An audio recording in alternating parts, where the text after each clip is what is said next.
Hey everybody, my name is TurtleZoom, and welcome back to Darksiders, Warmastered Edition. I'm sure many of you saw this coming.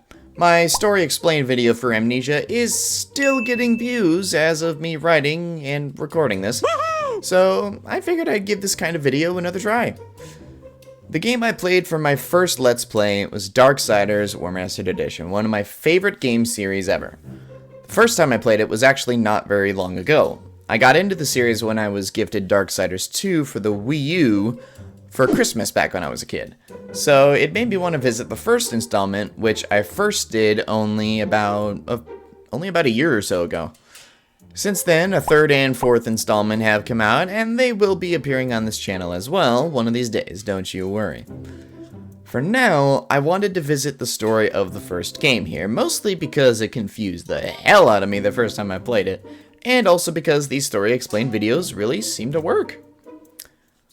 From now on, I hope to make these kinds of videos a staple on my channel. I like to have an epilogue story explained video for each of my Let's Plays and my playthroughs. One last note, this will not contain any spoilers for future installments of the series, though obviously it will contain some spoilers for this game, and it will also contain some slight spoilers for the Darksiders novel, The Abomination Vault. I'm avoiding spoilers for the later games, mostly because I know I'm going to be playing those games on this channel in the future, and hopefully those series will have their own story explained videos. Without further ado, let's dive in and explain the complete story of Darksiders Warmastered Edition.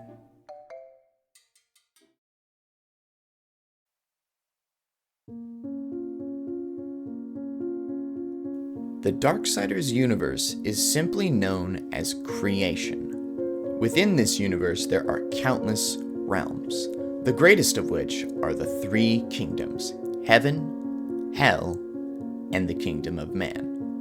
Heaven and hell are the oldest of the realms, and have existed since the dawn of time. They have also waged an endless war since that very beginning. The stoic, lawful, and brave angels versus the chaotic, lawless, and rage-fueled demons. It is said that this universe was crafted by a being simply known as the Creator, who left creation long ago. Before his departure, he left in charge of creation the beings known as the Charred Council. You know, three giant fucking stone head thingies that talk with badass voices and have a serious case of lava reflux. It is their charge to preserve order and balance, to prevent the annihilation of creation. In other words, it was their job to stop heaven or hell from getting too powerful, destroying the other and threatening the rest of the universe. After eons of war between heaven and hell, the first human beings came into existence, and were soon threatened by the conflict. Somewhere along the line, there was a prophecy told that said mankind would someday be integral to the balance. The council soon took action to protect these humans by forcing a truce between heaven and hell. The only reason they were able to do this was with the help of their four powerful servants, the Four Horsemen. Their names: War, Death, Fury, and Strife. Because I guess pestilence and famine didn't roll off the tongue well enough. These horsemen served the council faithfully and were powerful warriors in their own right. Combine that with the powers given to them by the council in exchange for their services, and you get four horse-riding badasses that single-handedly ended the Eternal War. This pact was bound with 7 magic seals that, when broken, would end the treaty and start the End War. Based on the description of the seals, 3 of them are designed to summon the angels to Earth when broken, 3 of them are designed to summon the demons when broken, and 1 is meant to summon the 4 horsemen and give access to their full power when broken. Although none of this is actually explained in the game. That last seal that summons the horsemen can actually bring them back from the dead, too. You'll see what I'm talking about. Now, the End War is part of that prophecy from earlier, about humanity being super important to the universal balance. The law is clear. When the seventh seal is broken, 4 horsemen shall ride forth to punish the wicked, be they sons of men, lords of heaven, or the dregs of hell. All upon the earth will be judged, and the pact forged anew. It was said that when man's kingdom was ready, the 7 seals would be broken. The angels, the demons, and the horsemen would be called. Heaven and hell would come do battle on the earth, and all upon the earth would be judged, with the pact forged anew. However, things don't really go as expected. All thanks to 3 men and a sword. You see, while the treaty was considered a sacred pact by both heaven and hell, they still didn't exactly get along. Both kingdoms hated the other, with the treaty nearly being broken prematurely on more than one occasion. One such occasion being the events of the Darksiders novel, Darksiders: The Abomination Vault. The basic overview of the book is the existence of a vault containing weapons powerful enough to annihilate entire worlds, and the horseman's quest to find it and destroy it, before either heaven or hell used it to break the treaty and potentially destroy creation. It's implied heavily that many such attempts were made to break this truce and go back to war. All of them failed, until the last one. One day, the leader of the Hellguard, Abaddon, crafted a plan that would destroy Hell and its leaders in one fell swoop, without being discovered in violation of the treaty. His plan was to find and destroy every one of the seals except the final, to fool Hell's army into thinking the End War was drawing near, and start sending their army to Earth. This would then give Heaven the opportunity to strike and kill their leaders when gathered into one place. To cover it all up, they'd then have the seals reforged to appear as though they were never broken in the first place, making it seem as though Hell was violating the treaty instead of them. To accomplish this, Abaddon and his co-conspirator Azrael, the Angel of Death, hired a maker by the name of Ulthane. Ulthane was to first forge a weapon powerful enough to break the seals, and then reforge those seals once the deed was done. It's implied here that Ulthane and Azrael are actually old friends, calling him an old fool after hearing the angel's request. It's still unknown as to how, but word of their plan actually got out to both Hell and the Charred Council. After hearing about it, Hell's leaders devised a counter-strategy which involved a surprise attack on the angels upon the earth, and starting the war between them once again, despite the final seal remaining untouched.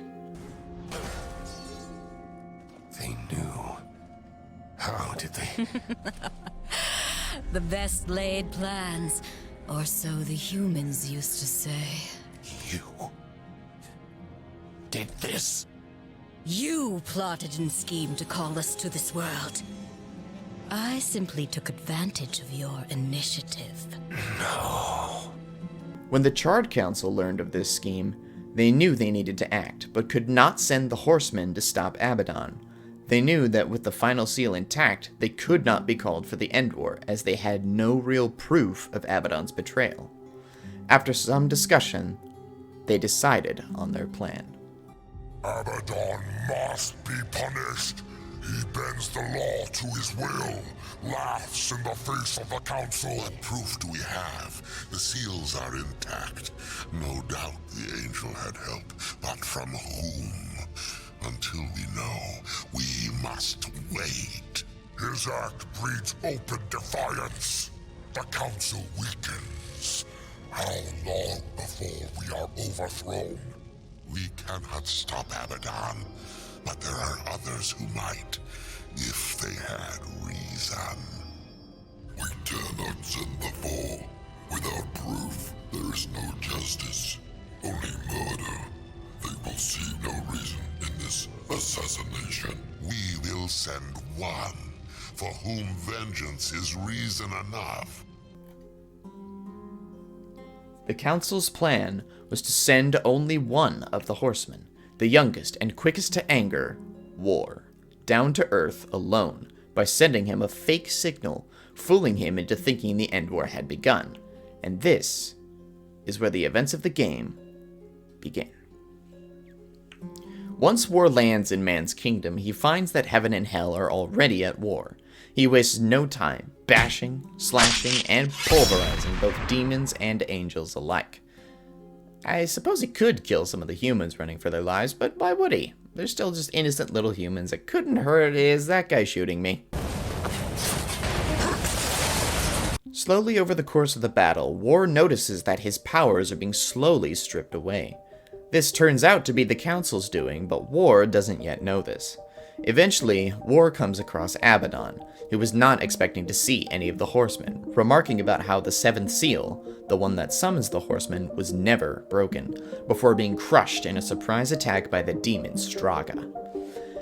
At the same time, the Council sounds another horn and strips away more of War's powers. This causes him to fall onto his knees for a few moments.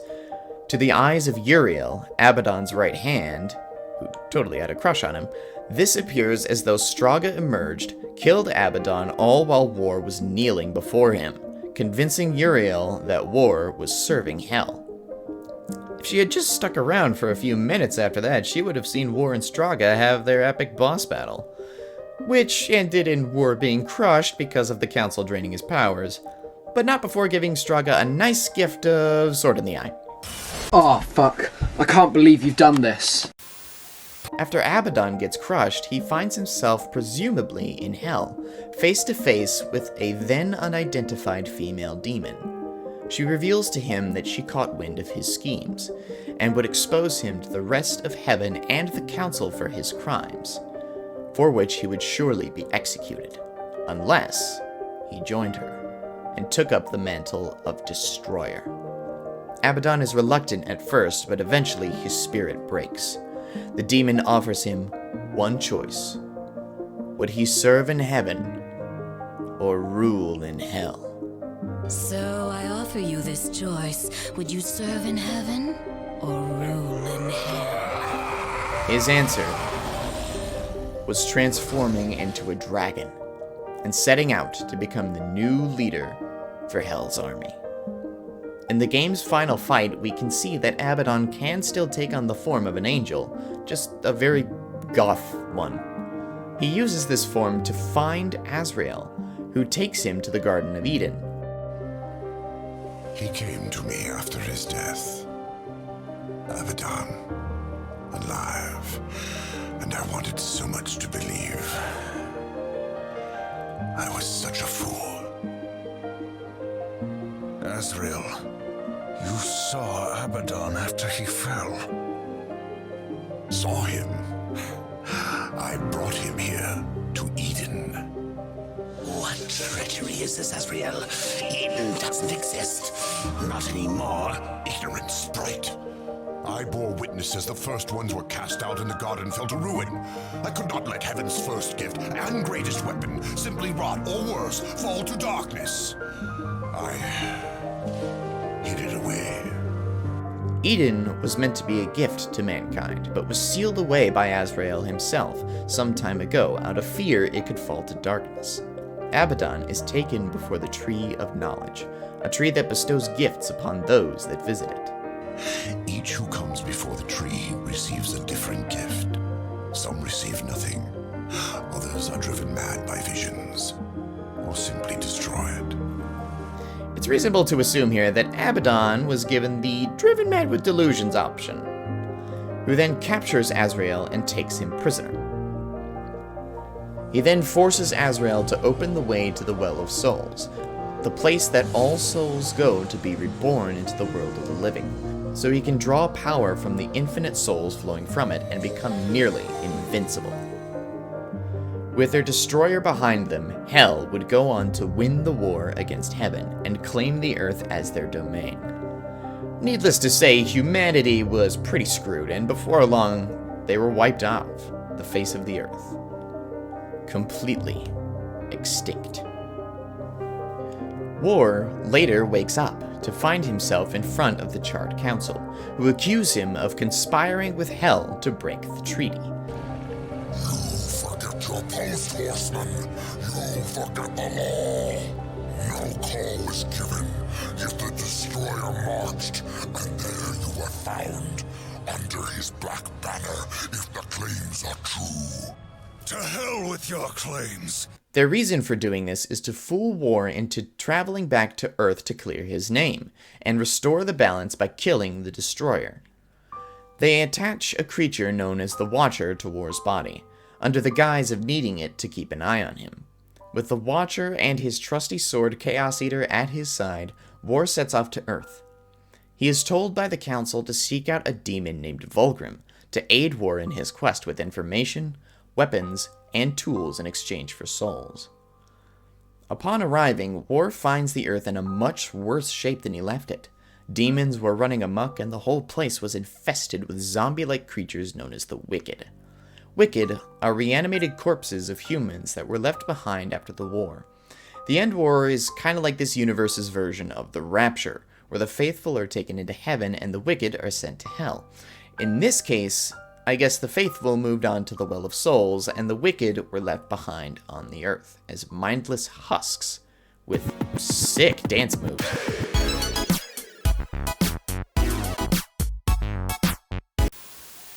Even without his powers, War proves badass enough to take them on, eventually making it outside. The Watcher reveals to War that an entire century has passed since the start of the war. How long was I gone? In Earth years, about a century, long enough for the last of the mouth-breathers to die off. Then, the Third Kingdom is lost. Soon after, War meets up with Vulgrim, and in exchange for souls, he tells him that the Destroyer's power comes from a great spire that can be seen in the distance, and that the only way to reach the tower is to seek out the demon Samael. Beyond the gate, seek out Samael's prison. Once, Samael was close in power to the Dark Prince himself. Some might even say, a threat. You will find he is no friend to the Destroyer. He also gives War a magic horn that he can use to awaken these giant stone beings blocking his way called Wardens, who are bound by the Destroyer's magic to act as gatekeepers for him. Using this, War finds Samael imprisoned by the Destroyer and quickly frees him, making a deal with him to gain passage to the Destroyer's spire, aka the Black Throne. Samael's price for his services is for War to find the Destroyer's chosen and bring him their hearts, claiming that these four beings are the guardians of the very tower War seeks. The tower is guarded by four of his chosen. Bring me their hearts, and ask me no questions. My reasons for helping you are my own. War agrees and sets out to find the first of these four, starting with the Bat Queen, Tiamat. Along the way, he runs into Uriel, who still blames War for the death of her beloved Abaddon. She and the remaining Hellguard attack him. So War just casually steals one of their griffins and uses it to fly all the way to Tiamat's lair. Like a boss.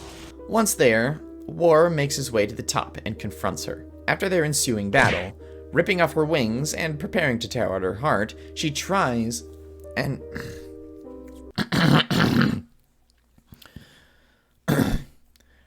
She tries to bargain with the horseman, claiming that she can grant any wish. I am one of the chosen. I can grant your every wish. War considers this before asking if she can restore the universal balance, to which Tiamat laughs, probably aware that she's totally screwed.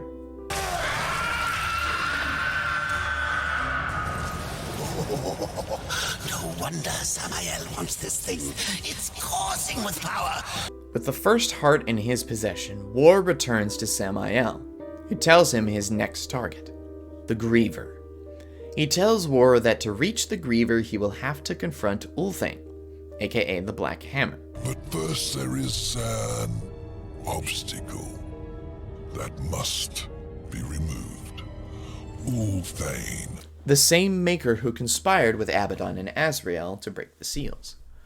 War does eventually find Ulthane, who shows doubts at the horseman's true identity, and demands proof. Their ensuing brawl is interrupted by Uriel and the Helguard, who finally catch up to War. 100 years. Since the day Abaddon was taken from us, I have prayed for this moment. For your crimes, I would see you tried in the White City. But until this world is free of the Destroyer, its gates are closed to us, and justice will not wait. I sentence you here and now! War and Ulthane then team up to kill the angels attacking them, even turning it into a competition to see who can take down the most. At the end of the path to the Griever's lair, Uriel confronts War herself. Now, in truth, War does not want to kill Uriel. His reasoning for this is actually explained a bit more in the Abomination Vault novel, which depicts their first meeting. He spares her life here and in the novel because he sees true honor and a good heart within her, according to his own account later in the game.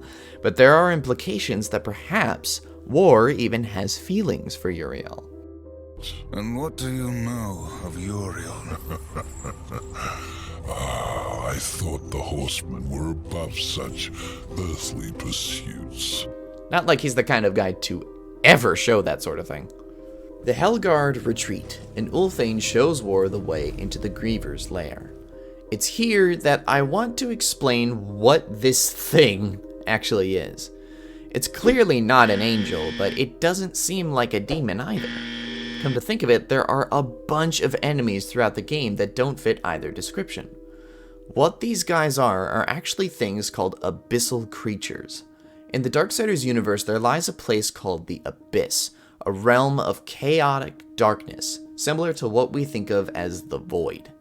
It is from here that creatures like the Griever hail from. In fact, all of the Chosen are abyssal creatures, though this is never really explained in-game. In any case, War finds the Griever, saves it a trip to the dentist,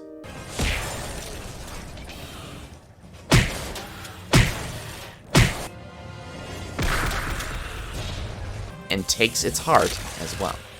He then finds Ulthane and questions him on why he's living here on the Earth, seemingly in some sort of exile. You weren't always the Black Hammer. You huddle in exile, a hermit among tombstones. Why? What role did you play in this, Ulthane? Ulthane's true reasons for coming to Earth to live alone are better expanded in Darksiders 2 and 3, but like I said, we'll get to those. For now, all that's known is that he feels tremendous guilt for his part in the conspiracy that ended the world.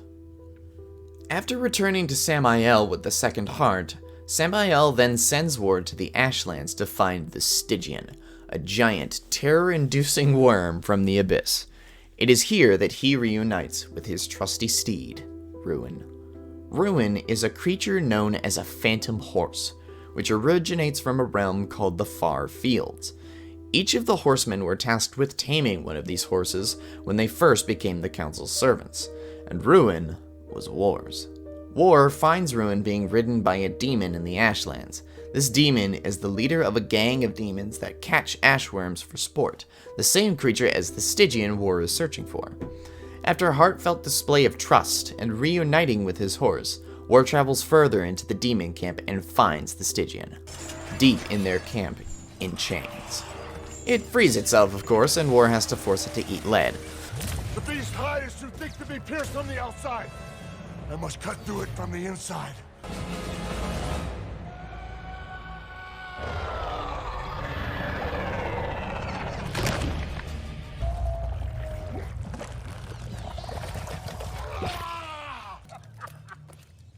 Yes! I have single-handedly vanquished the beast! Before adding the Stygian's heart to his growing collection. War meets up with Samael once again, who gives him his final target, the Spider Queen, Silitha. After her broodlings capture War, he escapes and makes his way to her lair, where she reveals the truth to War. It is not the tower that the Chosen protect, horsemen. Our charge is to prevent Samael's return at any cost. You may kill me and return to Samael with my heart, but in him, you will face a threat greater than all the Chosen combined. The Chosen are not guardians of the tower as Samael had told him, but rather their purpose is to divide Samael's power between themselves to prevent him from returning to power. It turns out Samael was just using War to regain his stolen power. After hearing this, War decides that there is no going back, and attacks Silitha anyway. Destroying her, of course, and taking her wait a second. Did he just pull the heart from her thorax? Spider hearts are actually supposed to be in their abdomens. This game is literally unplayable. With the final heart in his possession, War returns and confronts Samael about his deception. You lied to me about the Chosen.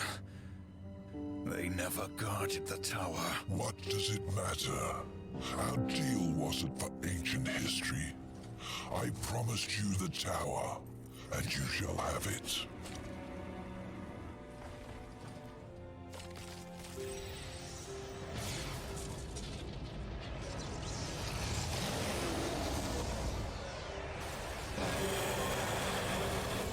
Did it amuse you to deny me what's rightfully mine? With my powers restored, I am like unto a god. I can suck the marrow from your bones before you drew another breath. I could, but I too have a code by which I do business. Samael reveals that the reason he agreed to help War was because he could tell he was on a quest for revenge, something he can respect. He also says to War that the reason he was imprisoned was because he challenged the Destroyer, saying, I do not approve of the company my master keeps. His master that he's referring to here is a character that has yet to reveal themselves to us, so I won't go into much detail there. This conversation does also imply that Samael knows the Destroyer's true identity, and does not follow him simply because he used to be an Archangel. Or perhaps Abaddon and Samael have some kind of history between them that we have yet to see. Just as he promised, Samael opens the way for War, who finds himself within the Black Throne. It's there he comes across a captive Azrael, who begs War to free him and help him cut off the way to the Well of Souls from the Destroyer. After being freed, Azrael makes his confession to War about the whole conspiracy. The Watcher demands that War kill Azrael as punishment for this treason, but War refuses, saying that his name has been cleared and that his service is ended. The Watcher then uses his magic hold on War to remind him that he must finish off the Destroyer. We made you. We own you. You're not done until you find the Destroyer and shut him down. Balance, remember? Get up. Azrael lives until he stops being useful. After that, you will do your duty. Azrael shows War the way to the bottom of the tower, where the portal to the Well of Souls can be found. It's there he finds a familiar face.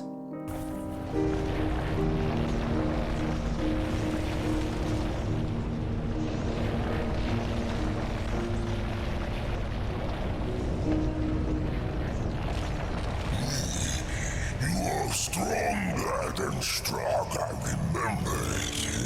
After some much-desired payback, Azrael uses the Well of Souls to take War and the Watcher with him to Eden, before shutting the portal behind them.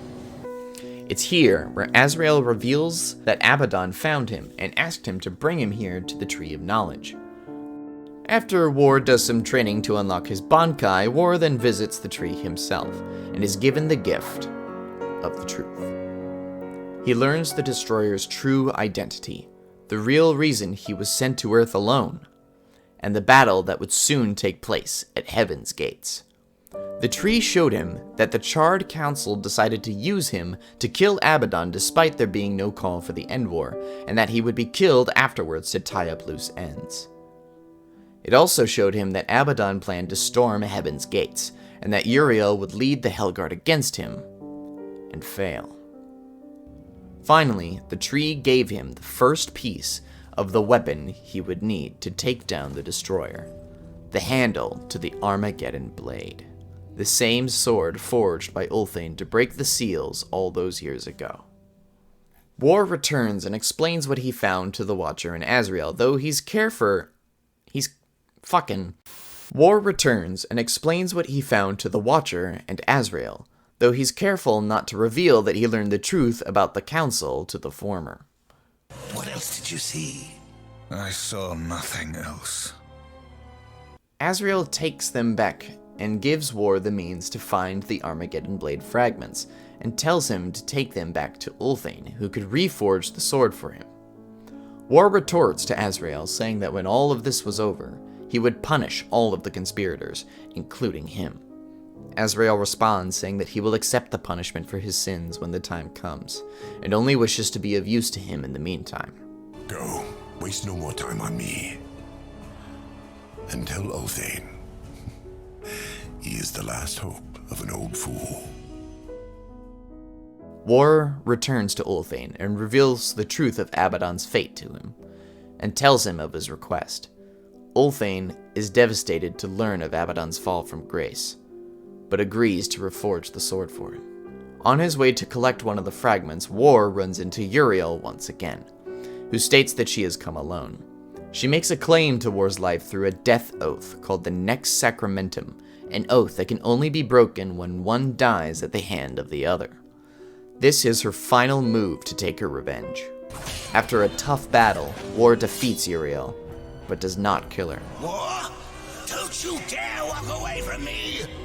The next sacramentum is mine. I decide when the angel dies, not you. Instead, War tells her the truth as well, that Abaddon was alive as the Destroyer. Uriel hesitates to believe him, but puts the pieces of the puzzle together before flying off in despair. War then collects all the pieces and reforges the Armageddon blade with Ulthane's help. He then has Azrael send him to the top of the Black Throne, where the Hellguard and the Destroyer are doing battle. Once there, he sees the Destroyer clutching the limp form of Uriel in his claws. He reveals that he no longer sees himself as Abaddon, referring to his former self in the third person. She mistook me for someone else. She loved him, and I believe that he loved her long ago, before all this. The Destroyer makes an attempt to bargain with War, trying to convince him to join up with him and rule over the Earth, or to continue to serve a corrupt council, or even be thrown in chains by Heaven. This makes sense, as the council is just using War at this point and plan to kill him once he's fulfilled their wishes, and he spent thousands of years fighting for them against both Heaven and Hell. Right in this moment, War is offered something he's never had: a genuine ally.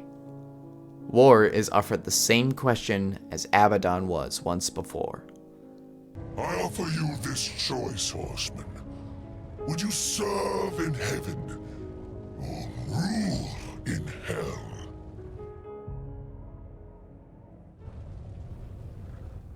After some thought, War gives his answer.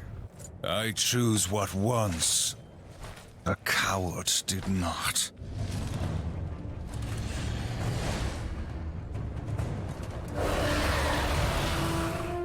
In the end, War decides to retain his honor and his mission. Even if the council has betrayed him, he still believes in balance. He's shown this all throughout the game, asking Tiamat if her powers can restore the balance when she offers him a wish, sparing the life of Uriel even after she tries to kill him, and standing his ground against the Destroyer, despite there being no real way out for himself. Their battle ensues, and War uses everything he has, including the newly reforged Armageddon blade, to defeat Abaddon. Now, it's this whole last scene that gets really confusing. I'll try to explain it as best I can, though. Uriel wakes up, turning out just to have been unconscious, and looks Abaddon in the eye one last time. With his last breath, he drops the final of the 7 seals that he guarded, the only seal that was never broken, and War picks it up. The Watcher then jumps out, stunning War with his magic and taking the seal away. He reveals to War the Council's deception, and remarks about how the final seal breaking would have freed War, but that it was too late. This is because the final seal was actually used as a way to stifle the powers of the Horsemen, if you remember, and that this seal breaking would restore all of their powers. The reason War would be free if he had broken the final seal is because of 2 reasons. First, the End War would become legitimate, and the original crime War was charged with would have become null and void. Secondly, if all of War's powers were restored by the destruction of that last seal, he'd become too powerful for the Watcher to stop, as we're about to see. Uriel realizes here that War is suffering, and remembers the death oath that she and War took, and decides to fulfill it to free him from his suffering, running him through with the Armageddon blade, and killing him. Next sacramentum. The death oath is complete. She then attacks the Watcher with the blade and destroys the seal still in his hand, which explodes and destroys his arm. As the Watcher is about to kill Uriel for what she did, I'm going to pull your guts out through your halo. War gets back up, stops the Watcher, and begins to kick him around before finishing him off once and for all, cutting all ties to the Charred Council. Not only did destroying the seal give War all his powers back, but it also brought him back from the dead to fulfill the prophecy of the End War. I have a mini theory that all of the Horsemen were actually dead before the last seal broke and brought them back, but that's a theory for another time. Uriel accuses War of having knowledge of what would happen, and that's why he spared her life. War explains that this wasn't the case, and he spared her life because she was the last of Heaven's honor. Uriel calls a truce between the two of them, but remarks that if she is called to do battle with him once again, she would not hesitate. She then reminds him that heaven, hell, and even the council are all now his enemies, and that he should not fight alone. War remarks that he won't be alone, as 3 flaming streaks are seen falling from the sky, signifying the remaining 3 horsemen arriving on Earth. In response to the destruction of the final seal, the End War has officially begun. Their enemy, the Charred Council who betrayed them. A battle that would bring balance and determine the ultimate fate of the 3 kingdoms.